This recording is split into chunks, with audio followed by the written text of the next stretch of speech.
दोस्तों ये है विजय। और एक दिन विजय अपने दोस्तों के साथ पार्टी करके अपने घर वापस जा रहा था और देर रात का समय था और वो ड्रिंक एंड ड्राइव कर रहा था। और कुछ टाइम गाड़ी चलाने के बाद उसने अपनी गाड़ी एक डिवाइडर के साथ भिड़ा दी और फॉर्चुनेटली कुछ माइनर स्क्रैचेस के साथ विजय सेफली अपनी गाड़ी के बाहर आ गया था। लेकिन उसे ड्रिंक एंड ड्राइव के केस में पिक कर लिया गया था और उसे 10,000 रुपये का फाइन और 3 दिन की जेल हो गई थी।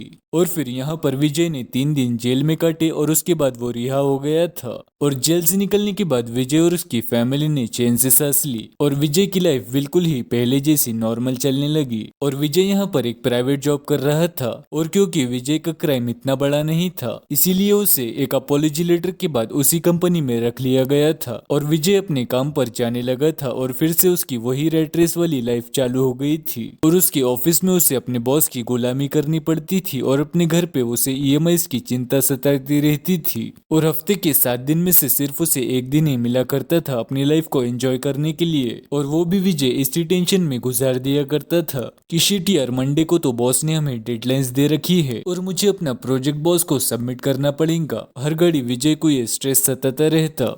और इतनी ज्यादा अनसेटिस्फाइड लाइफ जीने की वजह से विजय ये सोचने लगा था कि यार इससे अच्छी तो जेल ही थी, बस चुपचाप वहां बैठे रहो और टाइम टू टाइम खाना भी मिल जाता था और अपनी जॉब पर जाने की टेंशन भी नहीं होती थी। और असली गुलामी तो ये है जो कि मैं अभी कर रहा हूँ। और जेल को तो यूं ही लोगों ने बदनाम कर दिया है। और दोस्तों 99% लोगों का यही हाल है। कहने को तो हम सब लोग एक इंडिपेंडेंट लाइफ जी रहे हैं लेकिन असल में हम आज भी गुलामी ही कर रहे हैं नीड्स और गवर्नमेंट के बनाए उस सिस्टम की जिससे कि आज भी टॉप 1% लोग रन करते हैं। और दोस्तों इस गुलामी से बाहर आने का सिर्फ और सिर्फ एक ही रास्ता है, फाइनेंशियल इंडिपेंडेंस। और दोस्तों आज की वीडियो में हम इसी बारे में बात करेंगे कि कैसे आप इन सिंपल रूल्स को फॉलो करके अर्ली फाइनेंशियल फ्रीडम को हासिल कर सकते हो। तो चलिए दोस्तों फिर बिना देरी करे रूल नंबर 1 को जान लेते हैं जो कि है understanding debt trap and avoiding it. दोस्तों जब किसी भी यंगस्टर की नई नई जॉब लगती है तो उसे क्रेडिट कार्ड कंपनीज की तरफ से कॉल आनी शुरू हो जाती है कि सर आपको हमारी कंपनी से क्रेडिट कार्ड लेना चाहिए और हमारी कंपनी से आपको कई सारे बेनिफिट्स दिए जाएंगे। और दोस्तों उसके भी ऊपर कई सारे फाइनेंशियल रूल्स भी हमें ये एडवाइस देते हैं कि हमें क्रेडिट कार्ड को यूज करना चाहिए अपने सिबिल स्कोर को अच्छा रखने के लिए। लेकिन दोस्तों कोई भी इस चीज पर बात नहीं करता कि अगर यंग एज पर ही हमें उन चीजों को बाय करने की आदत पड़ जाए जो हमारे पास है ही नहीं तो आगे चलकर ये हमारे लिए कितना ज्यादा नुकसानदायक साबित हो सकता है। देखिए दोस्तों यहाँ पर क्रेडिट कार्ड या फिर लोन पर चीजें लेने से सबका फायदा है। बैंक जिसको कि आप इंटरेस्ट पे करोगे तो बैंक का फायदा, और जिस कंपनी का आप क्रेडिट कार्ड यूज करके सामान खरीदोगे उसका तो फायदा है ही, साथ ही जब आप उस पैसे से सामान खरीदोगे जो कि आपके पास है ही नहीं तो उसे चुकाने के लिए आपको हमेशा एम्प्लॉय बने रहना पड़ेगा जिससे कि आप कंपनी से ज्यादा सैलरी की कभी डिमांड ही नहीं करोगे इस डर से कि कहीं आपकी जॉब न चली जाए। और अगर आपकी जॉब चली गई तो आप ईएमआईस को कैसे भरोगे और आप दिन रात मेहनत करोगे तो उससे हमारी इकोनॉमी भी बूस्ट होंगी जिससे कि गवर्नमेंट का भी फायदा हो जाएगा। दोस्तों यहाँ पर फिर सबका फायदा होता है आपको छोड़कर। और दोस्तों जब आप लोन लेते हो तो आप कंपाउंडिंग की पावर के खिलाफ वर्क करते हो। और दोस्तों अगर इसे देखा जाए तो ये सच में बहुत ज्यादा बुरा है।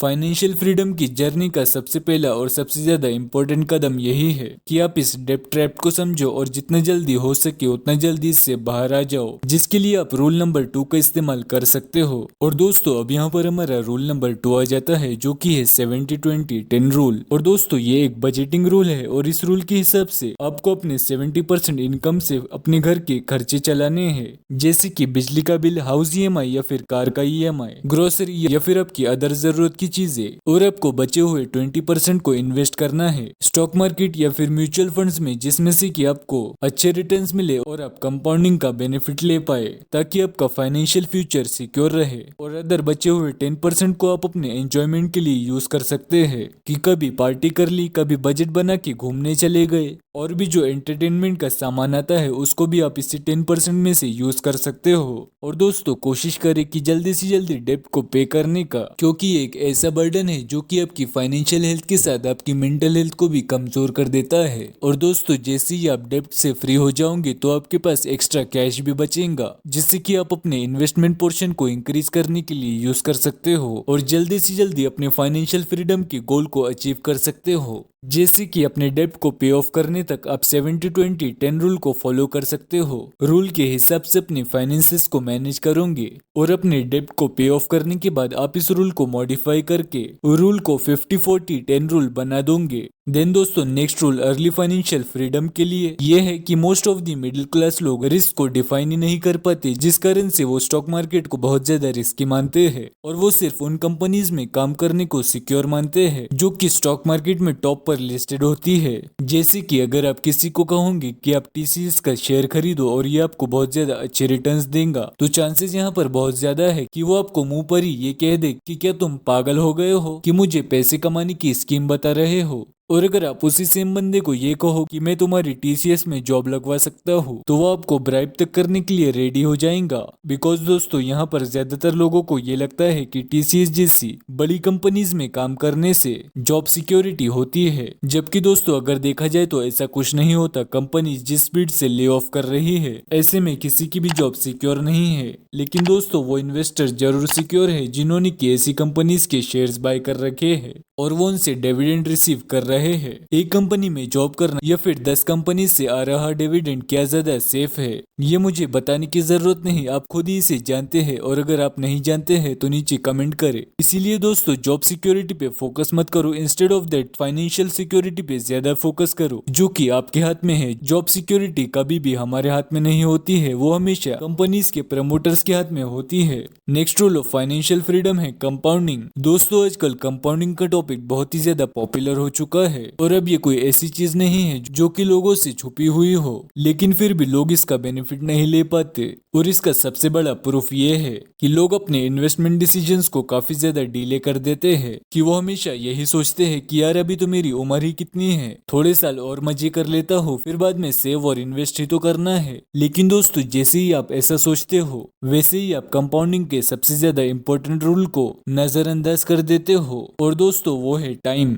और दोस्तों ये देखो कि कंपाउंडिंग में कभी भी ये मैटर नहीं करता कि आप कितना ज्यादा अमाउंट को इन्वेस्ट कर रहे हो, बल्कि इसमें ये ज्यादा इंपॉर्टेंट है कि आप अपने पैसे को कितने लंबे समय के लिए इन्वेस्ट कर रहे हो। इसीलिए अगर आप ये सोचोगे कि मैं कल इन्वेस्ट करूंगा तो ये कल आपके लिए कभी नहीं आएगा और आप तब तक इसे डिले करते रहोगे जब तक कि आपका इनकम सोर्स बना रहेगा, या फिर तब तक जब तक कि आप डेब्ट से ऊपर तक भर ना जाओ। लेकिन ये दोनों ही सिचुएशंस में कंपाउंडिंग आपके लिए नहीं बल्कि आपके अपोजिट में काम करेंगी। इसीलिए फाइनेंशियली डिसिप्लिन लोग जल्दी इन्वेस्ट करते हैं और डेब्ट को अवॉइड करते हैं। और दोस्तों last rule of financial freedom है वेल्थ इज हिडन।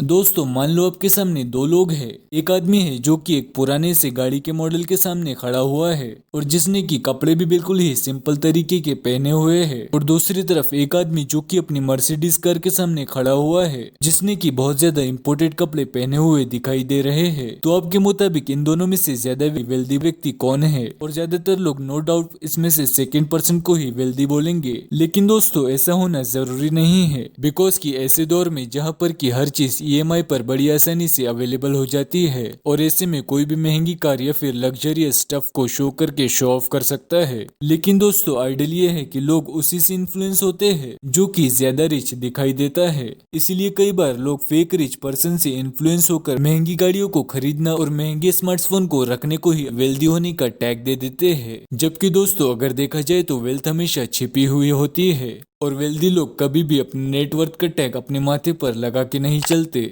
बल्कि उनकी वेल्थ उनके एसेट होते हैं, उनके शेयर्स जो कि उनके डीमैट में पड़े हुए हैं, और उसका बैंक बैलेंस जो कि सिर्फ उस इंसान को पता है जिसका वो अकाउंट है या फिर उस बैंक को। लेकिन ये सारी इन्फॉर्मेशन आम लोगों से छिपी हुई होती है, इसीलिए हम कभी भी रियल वेल्दी लोगों की परख नहीं कर पाते। बट दोस्तों always keep this in mind कि आपका गोल वेल्दी बनने का है, न कि रिच बनने का। हम्बल बनने का है लेकिन एरोगेंट बनने का नहीं। तो दोस्तों हमेशा अपने आइडियल्स को वाइजली चूज करें और इनका आपके फ्यूचर को शेप करने में बहुत ही ज्यादा बड़ा और इम्पोर्टेंट हाथ होता है। तो दोस्तों ये थे 5 रूल्स ऑफ फाइनेंशियल फ्रीडम, और इसमें से 6th रूल ये है कि आप हमारे चैनल को सब्सक्राइब कर सकते हैं जिससे कि आपका फाइनेंशियल नॉलेज काफी ज्यादा इंप्रूव हो जाएगा। और दोस्तों हमारा गोल भी यही है कि हम ज्यादा से ज्यादा लोगों तक फाइनेंशियल नॉलेज को पहुंचा सके। तो दोस्तों अपने दोस्तों के साथ भी इस वीडियो को जरूर से शेयर करें। और दोस्तों अगर आपको ये वीडियो पसंद आया होगा तो इस वीडियो को जरूर से लाइक करें और कमेंट करके जरूर से बताएं कि आपको ये वीडियो कैसा लगा।